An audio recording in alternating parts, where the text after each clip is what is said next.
Welcome to another edition of Morning Momentum. Pastor Sargent here, looking forward to sharing with you this morning. Today, we're going to be talking about the subject of effort, putting a little effort into it. Can't wait to share with you. Grab you some coffee. Let's get started.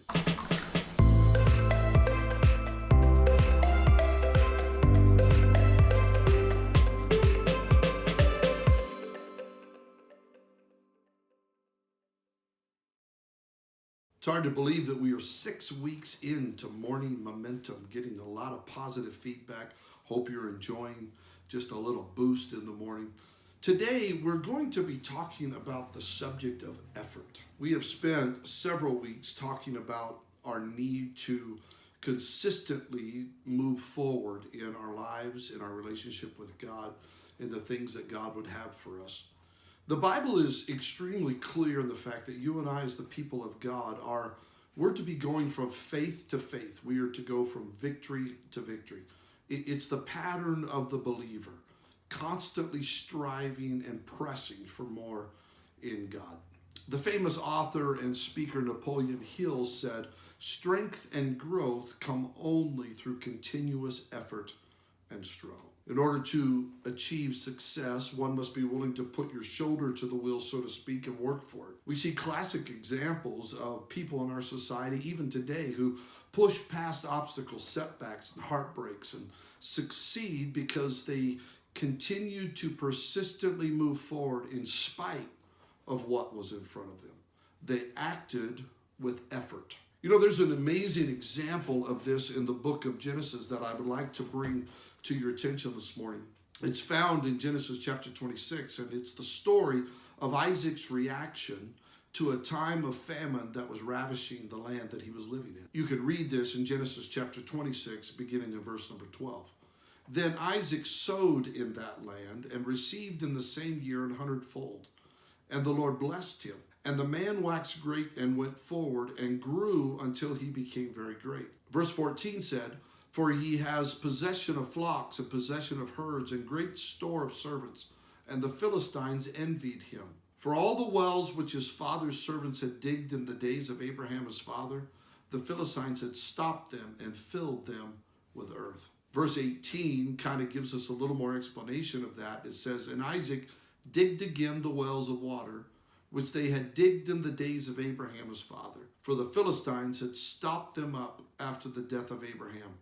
And he called their names after the names by which his father had called them." This is a familiar moment for Isaac because this is something that had happened to his father Abraham. Just couldn't resist. We know the story of Abraham's response. Abraham chose to take an easier route and go into Egypt, and that decision alone cost him dearly. God specifically now tells Isaac earlier in this passage, don't go down to Egypt. Stay here, put some effort into the situation, do that which is not expected. Everyone else is quitting all around you, Isaac, but do that which is not expected.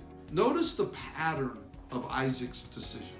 Because he acted and planted, because he put some effort into the middle of a famine, it was dry. Because of his action, that effort, he reaped more than he had sown. I love how the Bible depicts this moment. He went forward, we read it. He grew. Effort and action may not be the most comfortable choice that we have to make, but it is the choice that produces success every single time.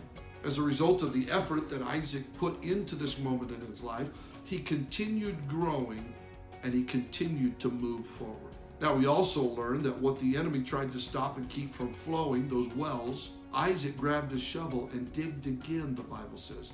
He redug the wells of his father, and because of his effort, water flowed freely into the fields that produced a massive harvest. I love this quote by Eric Thomas. "Don't expect front row seats if you're giving nosebleed effort." It's pretty good. Genesis 26:12, Isaac sowed in that land. What are you doing, Isaac? Why are you sowing in the middle of a famine?